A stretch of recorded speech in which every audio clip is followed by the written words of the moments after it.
Hey everyone, and welcome to The Explainer. I am so incredibly thrilled to have you here today because we're going to be looking at a moment that literally rewrote the rules of the modern world. We are talking about a time when 13 fiercely independent colonies decided to take just the absolute boldest step in history. They actually decided to break away from the most powerful empire on the face of the earth. So today, we're breaking down the United States Declaration of Independence. We're going to explore the explosive pressures that forged it, the brilliant minds that drafted it, and of course, the massive lasting legacy it left behind. But first, I want you to truly imagine this reality for a second. Picture living your day-to-day life under a government that is sitting an entire ocean away. They tax your hard-earned money, they dictate exactly who you can and cannot trade with, and they pass these sweeping laws that govern your life, all while refusing to give you a single seat at the table. You have absolutely no voice in those decisions. It's incredibly frustrating, right? Well, that deep sense of powerlessness is exactly what fueled the American Revolution. Okay, let's dive into this. Section 1. The Road to Rebellion. Now, for a long time, the colonists actually considered themselves loyal British citizens. But man, did that relationship sour rapidly. Let's look at how this builds because the escalation here is so fast. In 1763, the French and Indian War ends. Britain wins, sure, but they are drowning in massive debt. So, to pay it off, they start heavily taxing the American colonies. Tensions absolutely skyrocket.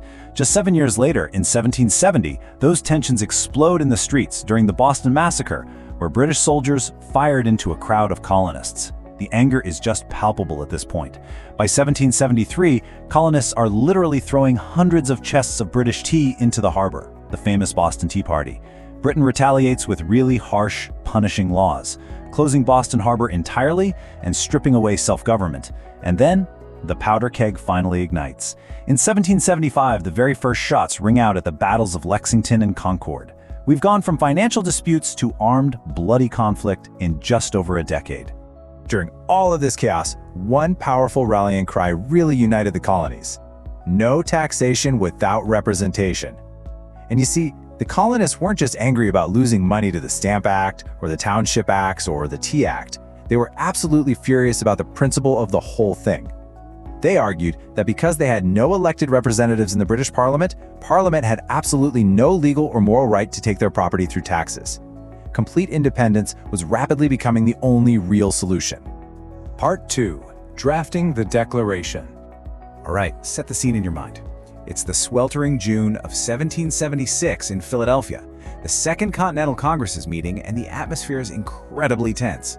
I mean, the war has already begun. They are way past the point of strongly worded letters. They need a radical, desperate solution. So Congress appointed a specific group to prepare this momentous draft, known as the Committee of Five. You have historical heavyweights here: John Adams, Benjamin Franklin, Roger Sherman, and Robert R. Livingston. But the task of actually writing the first draft fell to Thomas Jefferson. Now, what's really interesting about this is that Jefferson was only 33 years old. Just imagine the sheer weight on the shoulders of this 33-year-old, tasked with articulating a justification for treason against the British Crown, knowing full well that if his words failed to rally the people, they could all hang. Section 3. Words that changed history. Now, Jefferson didn't pull these ideas out of thin air. He was deeply inspired by Enlightenment thinkers, particularly John Locke. The intellectual foundation of this document wasn't just about taxes anymore. It was about the fundamental nature of human existence and the very purpose of government itself. And that brings us to what is arguably the most famous sentence in the English language. We hold these truths to be self-evident that all men are created equal. In a world that was entirely dominated by kings, emperors, and monarchs who claimed a divine right to rule over everyone else, this statement was an absolute earthquake. It fundamentally redefined the relationship between people and power, basically declaring that no man is born with a natural right to rule over another. Jefferson anchors this entire philosophy in the concept of unalienable rights. So what does that mean? Basically, these are natural rights. They aren't gifts granted to you by a king or a parliament or a president. They are rights that every single person possesses simply by virtue of being human. And most importantly, the entire purpose of a government's existence is to protect these specific rights. And what are those rights exactly? Well, he names 3 specific ones that really form the emotional and philosophical core of the document: life, liberty, and the pursuit of happiness. This was officially approved on July 4, 1776, which is why we celebrate Independence Day.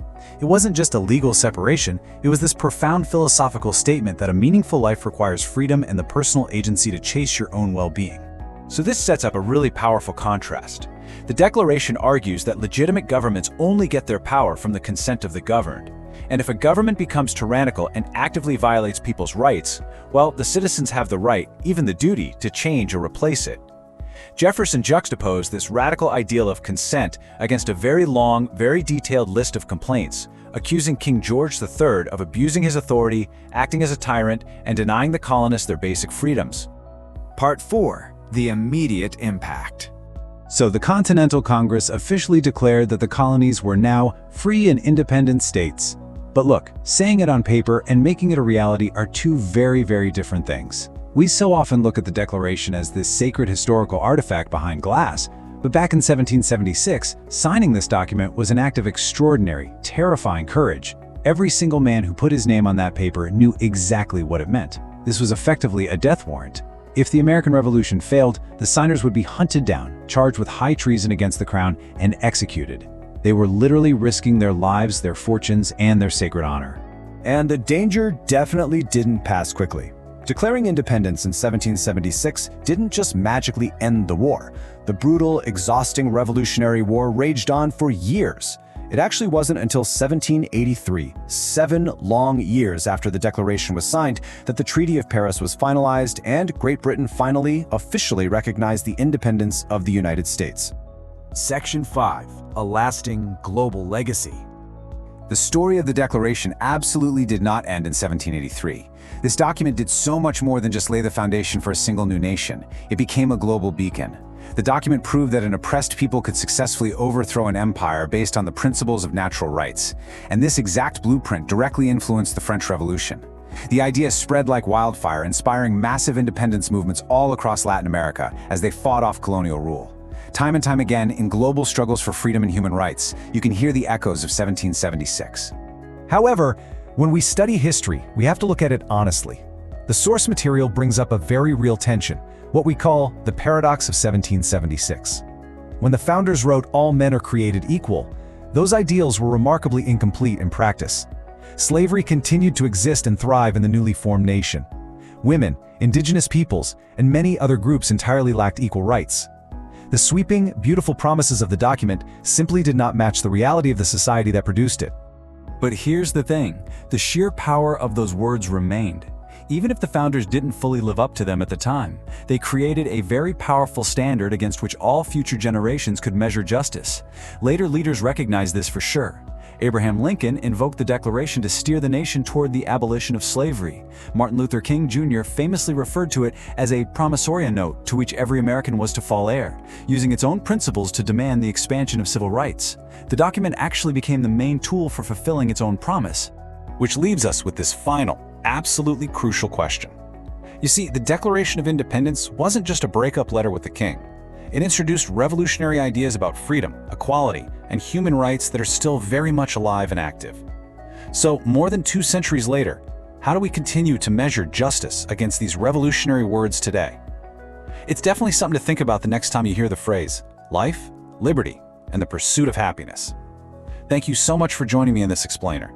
I really hope you found this deep dive into our history as fascinating as I did.